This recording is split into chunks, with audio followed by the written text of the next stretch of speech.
I added AI NPCs to Minecraft and it is insane. And to make this video even crazier, I added an entire questline, a huge map with over 50 custom-made NPCs, and even a boss fight against the deadly evil sorcerer. This is easily the most ambitious project I have ever made, and you can play it right now.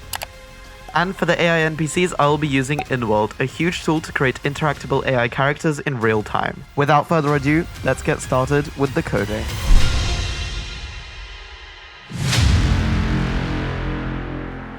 The first thing the quest needs is a map, so I reached out to my good friends at TimeCube Productions to build and design a huge map which I can then populate with the missions and NPCs. And oh boy did they deliver.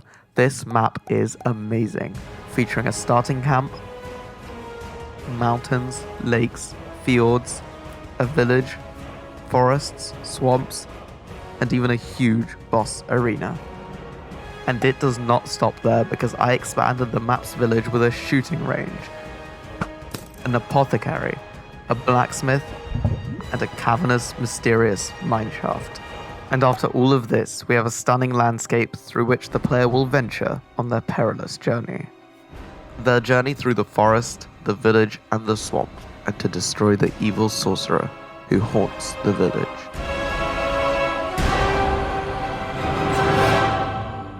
Now that it was time to begin the mod, I started by setting up a workspace on Forge 1.19.4 and implementing a feature to download the map directly from Minecraft's main menu.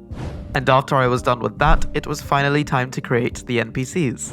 So I created my Inworld account and got to creating my first AI-powered NPC. His name will be Vincent. He's a camper, and he loves to help out with directions. He has a bubbly personality, happy, peaceful, and extroverted. Vincent's purpose is to direct the player to the village and tell them to take the campsite's horse. Now that Vincent was created, it was time to implement him into the game. So I created a new entity which cannot be pushed, hurt, or killed. It has the same model as the player, so I can attach skins to each of the AI characters. Finally, right-clicking the AI will bring up a chat box which allows you to talk. Next, I had to connect Minecraft to Inworld, which I achieved with Inworld's simple API. All I had to do is send a request to the server to open a session, and then another one to send a message and receive a response. The last bit of functionality required for the NPC is to respond to in-game events. Luckily, Inworld has support for that in a system called Goals and Actions. With another simple request, I can trigger the NPC to tell the player something or to react to an event. Great! Now that I had all the tools required to create fully functional and interactable NPCs, I need some skins. So I reached out to TruePenut, who designed these two beautiful skins for the characters. By drawing some masks for each skin layer, I was able to write a Python script to automatically generate thousands of unique skins with different clothing colors, eye colors, hair colors, and skin tones. More than enough for my needs. Working with Inworld to create these characters could not have been simpler. It integrated seamlessly into the mod and works extremely well. And now it was time for the quest.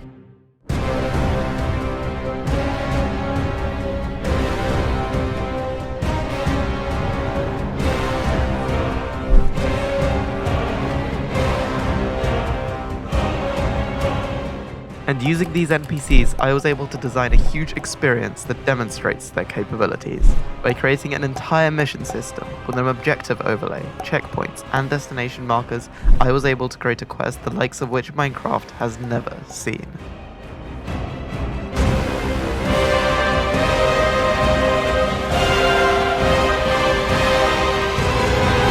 But you guys know me, I couldn't stop there. So I spent 2 weeks making a huge system that lets me create cinematics in Minecraft. I can create camera paths and then add tons of effects like fading, camera shake, overlays, titles, subtitles, and even music and sound effects. Using these tools, I was able to create 8 cinematics scattered throughout the quest, including an introduction, conclusion, and pre-boss fight cinematic. And after adding copyright-free music from the generous Peppsen, the quest was finally complete.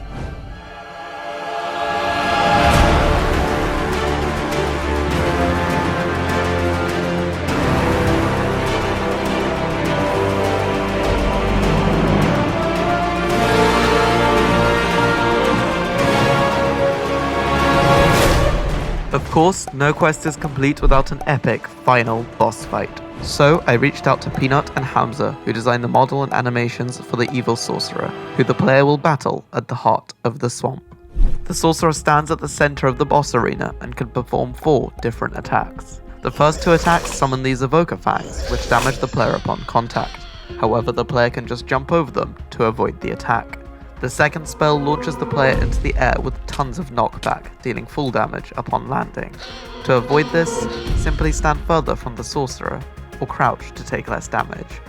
Finally, the third spell summons multiple armored, undead minions to fight for the sorcerer. Make sure to dispose of these mobs quickly before the sorcerer amasses a giant zombie army. And after implementing these attacks into the game, the quest finally had its epic conclusion. And now, it's time for the trailer.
And that was the trailer.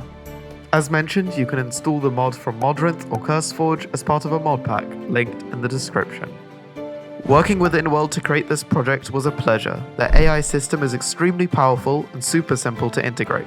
As well as their simple API, which I use for my project, they also provide support for Unreal, Unity, Roblox, Minecraft Spigot, and more. Seeing these NPCs in action truly demonstrates one of the futures that AI has in gaming, a world with dialogue options and lore limited only by your imagination. This video took quite a while to make, so I apologize for the lack of videos lately. I'll be back to YouTube soon with devlogs and dev streams for my passion project, Machina, which I'll share more about very soon. Thank you so much for watching, and please give me feedback in the comments. And if you really enjoyed the video, consider subscribing or buying me a coffee at ko-fi.com/cy4modding. See you next time.